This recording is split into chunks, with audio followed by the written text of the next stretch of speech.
Hello guys. आज से हम अपने यूट्यूब चैनल पर क्लास 12th की पॉलिटिकल साइंस की बुक स्टार्ट करने जा रहे हैं, जिसमें आज की वीडियो में हम इसके पहले चैप्टर सीतु के दौर का पार्ट 1 पढ़ेंगे। तो चलिए शुरू करते हैं।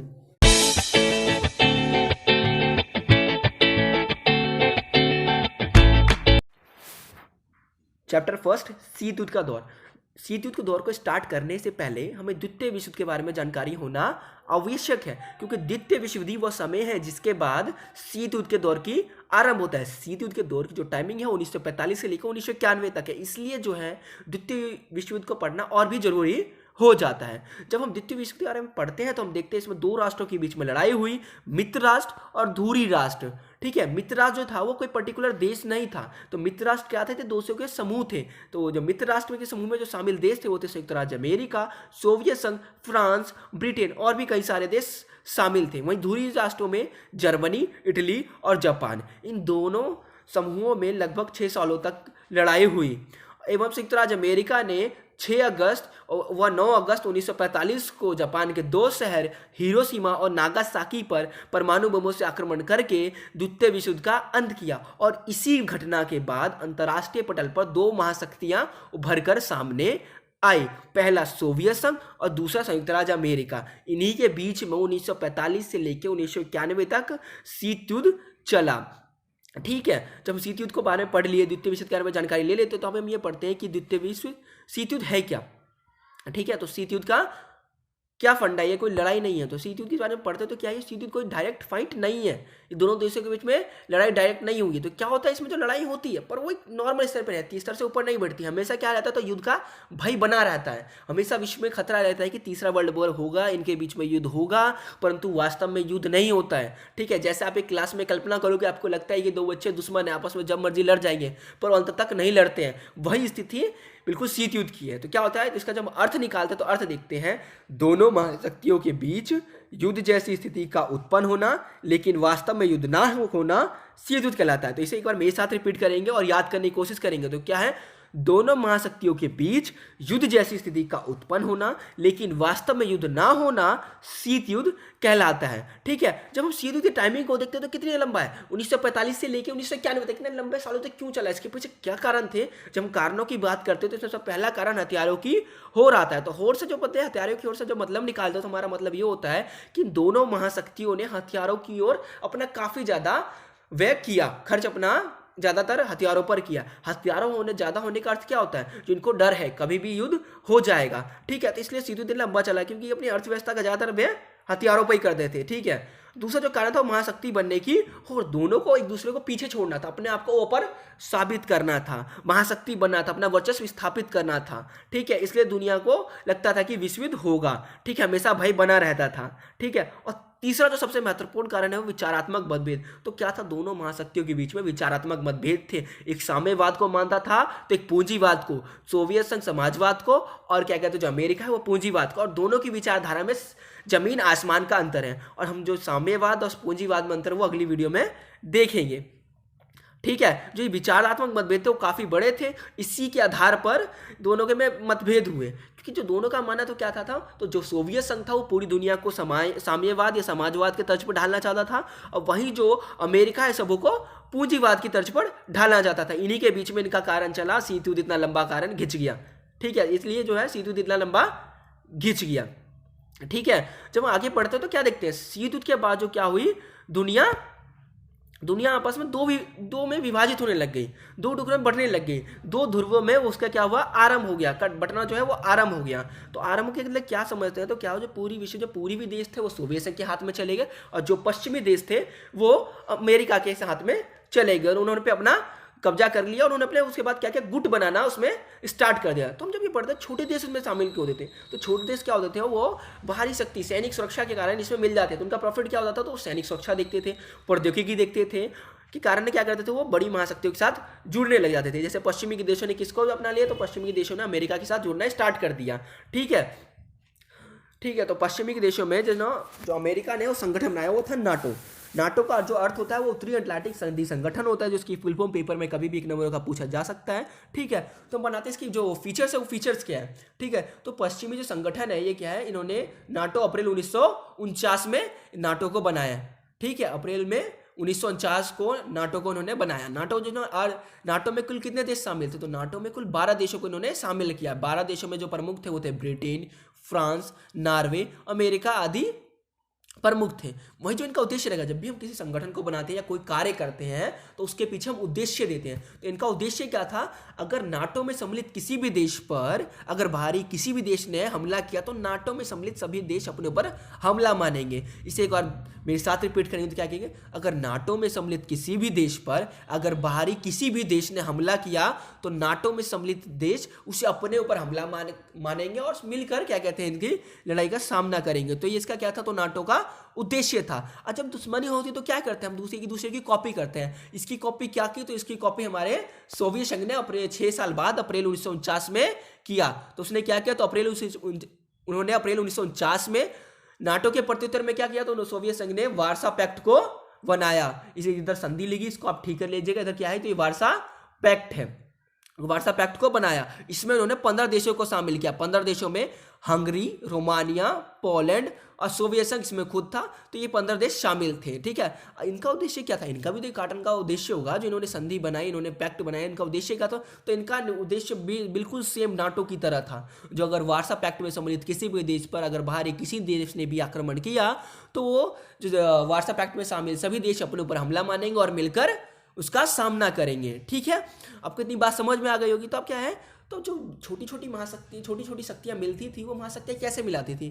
ठीक है, वो कोई खुद से मान जाती थी, कोई नहीं मानती। तो क्या होता था? उनके बलपूर्वक उनको मिलाया जाता था। क्या है? तो शीत युद्ध के दौरान महाशक्तियां छोटे देशों को मिलाने के लिए शक्ति का भी प्रयोग करती थी। जैसा क्या? तो सोवियत संघ ने पूर्वी यूरोप के देशों में किया। तो सोवियत संघ ने क्या किया? तो पूर्वी यूरोप के देशों में क्या कहते हैं, उसको जबरदस्ती अपने में मिलाया। इसके विपरीत क्या है? तो इसके विपरीत अमेरिका ने क्या किया?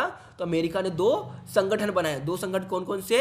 एक उन्होंने बनाया सीटो और दूसरा सेंटो। जब हम सीटो की बात करते हैं और सेंटो, इसको ध्यान से याद रखना, पेपर में हम एक आध नंबर का पूछ ही लेता है। तो सीटो जब अर्थ होता है वो दक्षिणी पूर्व एशियाई संधि संगठन, और सेंटो का केंद्र संधि संगठन होता है। ठीक है, अब इसके जो प्रत्युत्तर में, ठीक है, जब कंपटीशन होता है हम करते हैं ना, इसके प्रत्युत्तर में क्या किया? तो साम्यवादी ने चीन, उत्तरी कोरिया, वियतनाम और इराक के साथ क्या किया? तो अपने संबंधों को सुदृढ़ किया, यानी अच्छे किया।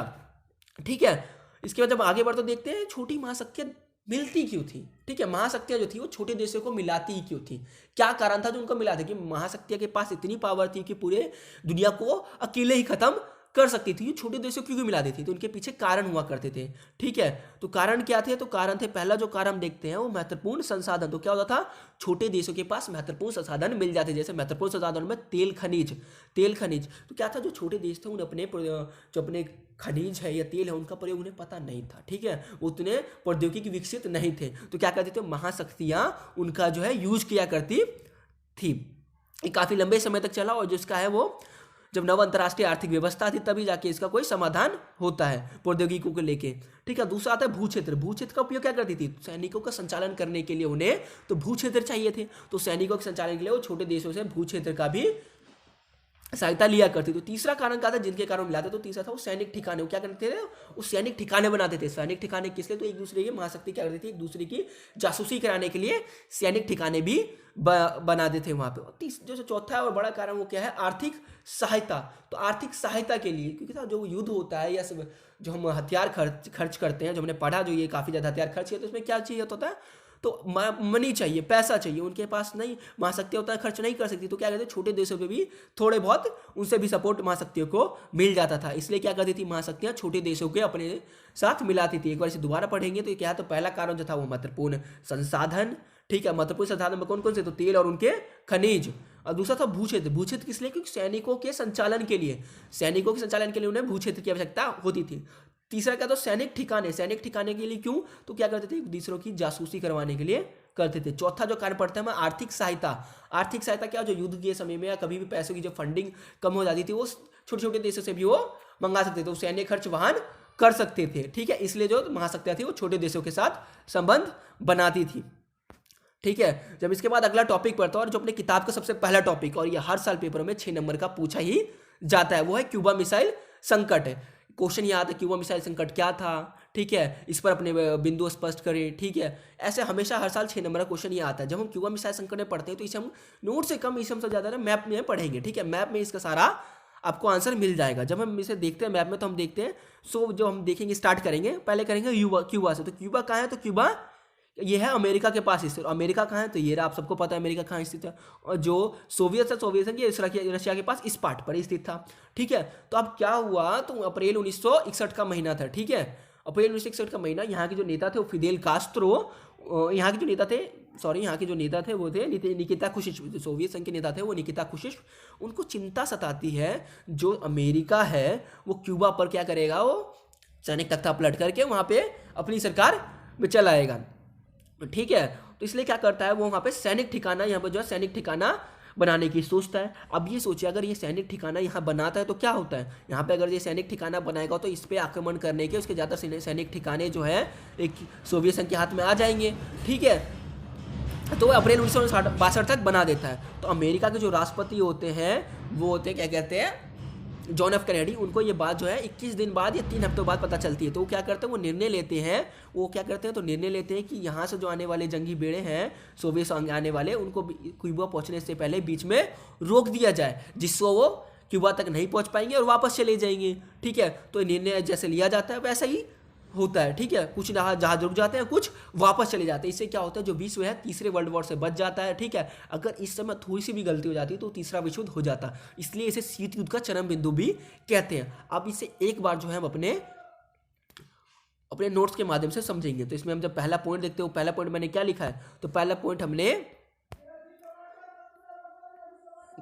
लिखा है क्यूबा है एक द्वीपीय देश है। जैसे हमने मैप में देखा तो क्यूबा क्या है, तो चारों तरफ से पानी से घिरा हुआ है, तो इसलिए हम उसे द्वीपीय देश, और ये कहाँ पर स्थित है, ये अमेरिका के पास स्थित है, ठीक है। एवं इसके जो नेता थे वो नेता कौन थे, उसके नेता जो है फिदेल कास्त्रो थे। तो जो महीना था, अब दूसरा जो पॉइंट पढ़ते, दूसरा पॉइंट क्या पढ़ते, तो अप्रैल 1861 में सोवियत संघ के नेता निकिता खुशिश को चिंता होती कि अमेरिका क्यूबा पर हमला कर उसको अपने में मिला लेगा और सैनिक अड्डा बनाने का। फिर क्या करता है, जो अपने में मिला लेगा तो क्या करता है, वो कहता है वहाँ पे मिला लेगा, इससे बढ़िया मैं वहाँ पे सैनिक अड्डा बना लेता हूँ, जो उसे नहीं कर पाएगा, ठीक है। तो उन्होंने ये सोचा और क्यूबा के नेता की सहमति से ये 1962 तक यह सैनिक अड्डा बना भी गया, ठीक है। तो अब आपके मन में आ रहा होगा जो क्यूबा है उसने ऐसा क्यों किया, उसने अपनी मदद क्यों दी उसको, ठीक है। तो मना कर सकता था। जो क्यूबा था वो क्या था, तो सोवियत संघ के साथ था, मतलब वो सोवियत संघ की मदद से ही जो फिदेल कास्त्रो वहाँ पे अपनी सरकार चला रहा था, इसलिए क्या है, तो अप्रैल 1962 तक उसने मंजूरी दे दी और वहाँ पे सैनिक अड्डा बन गया, अप्रैल 1962 तक बन गया, ठीक है। अब क्या हुआ, तो अब देखो जो सैनिक अड्डा बनने से क्या हुआ, तो अमेरिका के ज़्यादातर जो ठिकाने थे वो अब सोवियत संघ के हाथ में उनके मिसाइलों के नीचे आ गए।